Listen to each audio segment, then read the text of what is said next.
Très bien, on est parti. Le modifieur curve.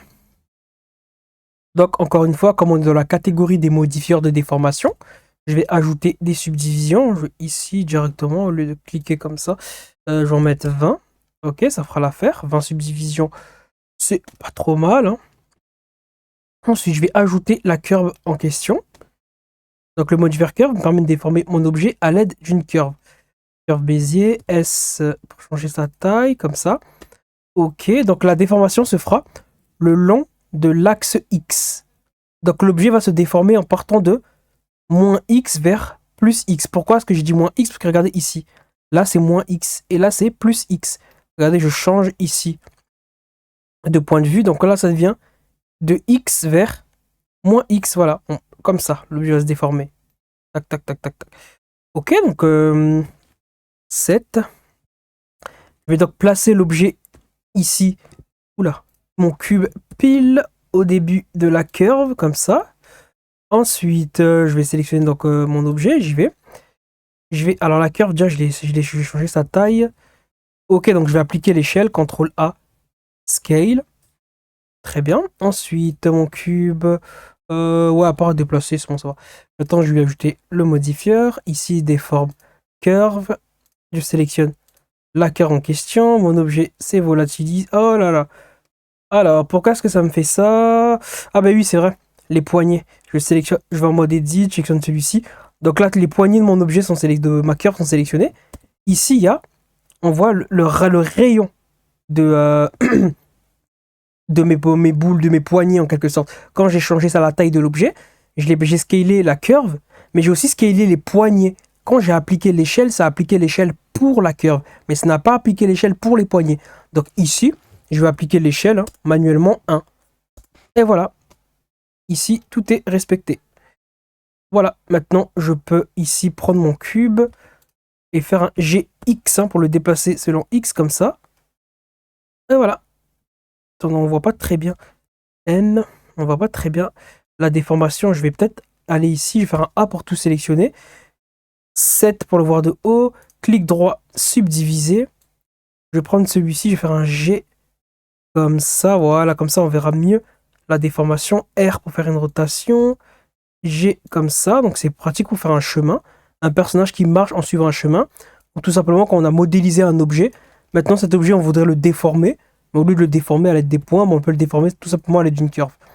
Donc GX, voilà. Et voilà, regardez ici. Voilà, regardez comment ici l'objet il se déforme.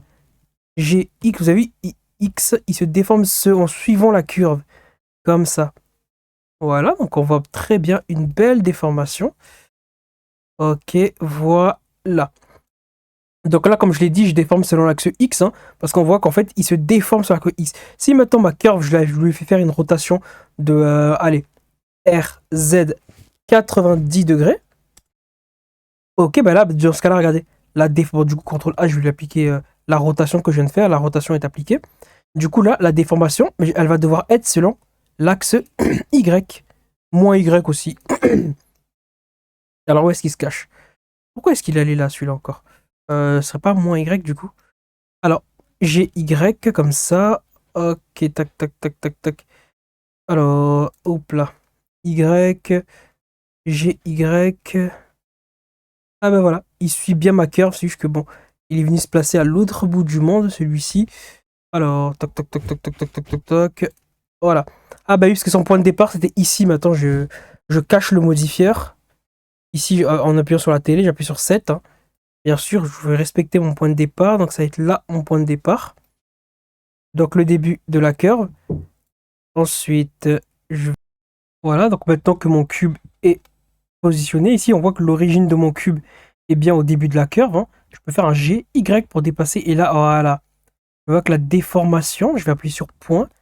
Voilà, on voit que la déformation GY, là, elle se fait bien le long de l'axe Y.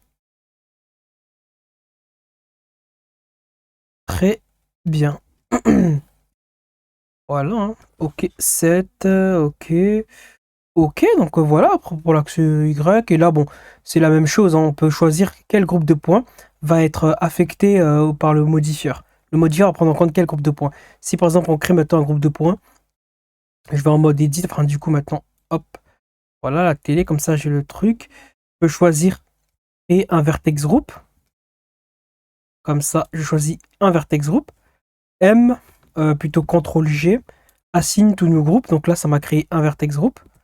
Et là, je peux choisir que seuls les points qui sont dans ce groupe-là vont être des victimes du modifieur. Donc G, Y. Donc bah là, il se passe rien. Pourquoi? Parce que c'est seulement les points du groupe qui se déforment. Mais là, on le voit pas vraiment. G, Y. Alors, G, Y. Alors, point. Comme ça, je vois bien mon objet. Tab. Ah bah voilà, ils sont là, les points. Alors, GY. Alors, ouais, bon, là, je vois pas, j'ai pas assez de points dans le vertex group. Ah, ben voilà, la télé peut-être. Ah, horrible, ben voilà, bon, un exemple. Voilà, donc il y a que ces points-là qui sont victimes du modifier. Voilà, donc là, ça donne quelque chose d'horrible, hein. Donc c'est bien mieux de l'appliquer sur tout l'objet. Sur un groupe de points un peu plus dense quand même, hein. Voilà. Donc bon, là, pour ce qui en est de ce modifier-là. Très bien. On peut directement voir ça en mode edit, hein, comme ça. Et bien. Ok, voilà pour le modifier déformation curve.